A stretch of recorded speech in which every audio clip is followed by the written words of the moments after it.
Hello అండి అందరికీ. తోటకూర అంటే ఇష్టం లేని వాళ్ళు కూడా అడిగి మరీ ఇంకా వేయించుకునేలాగా తోటకూర పెసరపప్పుతో కర్రీ ఎలా చేసుకోవాలో ఈ వీడియోలో చూపిస్తున్నాను. చాలా టేస్టీగా ఉంటుంది. ఒకసారి తప్పకుండా ట్రై చేసి మీకు ఎలా అనిపించిందో నాకు కామెంట్లో చెప్పండి. ఈ రెసిపీ కోసం ఎల్లో మూంగ్ దాల్ అంటారు కదా, పెసరపప్పు ఎల్లోగా ఉండేవి 3 టేబుల్ స్పూన్లు ఇలాగా ఒక బౌల్లో వేసుకొని నీళ్లు పోసేసి పక్కన పెట్టండి. నీళ్ళు మరీ ఎక్కువగా కాకుండా పప్పు మునిగేదాకా నీళ్లు పోసేసి పక్కన పెట్టండి. ఇప్పుడు ఒక కడాయిలో 2 టేబుల్ స్పూన్ల ఆయిల్ వేసుకొని తాలింపు దినుసులు ఆవాలు, జీలకర్ర, పచ్చిశనగపప్పు, మినపప్పు మొత్తం కలిపి 2 స్పూన్లు వేసుకొని పచ్చిమిర్చి సన్నగా కట్ చేసుకుని వేసుకోవాలి. అలాగే 2 చిన్న సైజు ఉల్లిపాయలను సన్నగా కట్ చేసుకొని వేసుకోండి. ఉల్లిపాయలు రంగు మారాల్సిన అవసరం లేదు, జస్ట్ కొంచెం పింక్ కలర్కి వస్తే సరిపోతుంది. ఉల్లిపాయలు కొంచెం పింక్ కలర్కి వచ్చిన తర్వాత తోటకూరని సన్నగా కట్ చేసుకొని వేసుకోండి. 2-3 సార్లు నీళ్ళతో శుభ్రంగా కడిగి వేసుకోవాలి. అలాగే సాల్ట్ 1/2 స్పూన్, పసుపు 1 స్పూన్ వేసుకొని ఒకసారి కలపండి. ఒకసారి కలిపేసి పైన మూత పెట్టేసి లో ఫ్లేమ్లో కుక్ చేసుకోండి. లో ఫ్లేమ్లో కుక్ అవుతూ ఉండిద్ది కదా, పక్కన ఇంకో పొయ్యి మీద మనం పెసరపప్పు నానబెట్టుకున్నాం కదా, అది కూడా కుక్ చేసుకోవాలి.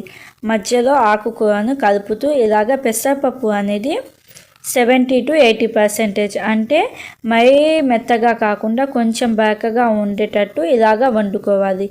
వండుకొని పక్కన పెట్టండి. ఇప్పుడు ఒక మిక్సీ జార్లో 7 నుంచి 8 వెల్లుల్లి రెబ్బలు, 2 స్పూన్లు ధనియాలు, అలాగే 2 స్పూన్లు జీలకర్ర వేసేసి ఒకసారి తిప్పండి. జస్ట్ ఒక పల్స్ ఇవ్వండి సరిపోతుంది. ఒకసారి తిప్పిన తర్వాత 2 స్పూన్ల రెడ్ చిల్లీ కారం వేసుకొని కొంచెం బరకగా చేసుకోండి. బరకగా చేసుకుంటే వెల్లుల్లి కారం అనేది రెడీ అయిపోతుంది. ఇప్పుడు వెల్లుల్లి కారం అనేది రెడీ అయిపోయింది కదా, తోటకూర కూడా ఒకసారి చూద్దాము.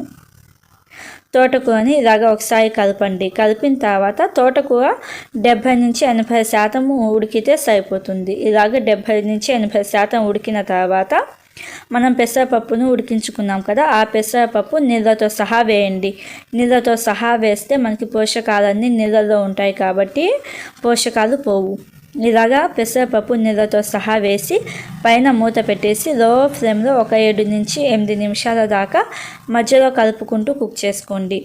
పెసరపప్పు అలాగే తోటకూర మొత్తం బాగా ఉడికిన తర్వాత చివరిలో మనం రెడీ చేసుకున్న వెల్లుల్లి కారం వేసి అలాగే సన్నగా కట్ చేసిన కొంచెం కొత్తిమీర వేసి 1 నిమిషం పాటు 2 నిమిషాల పాటు లో ఫ్లేమ్లో కుక్ చేసుకోవాలి.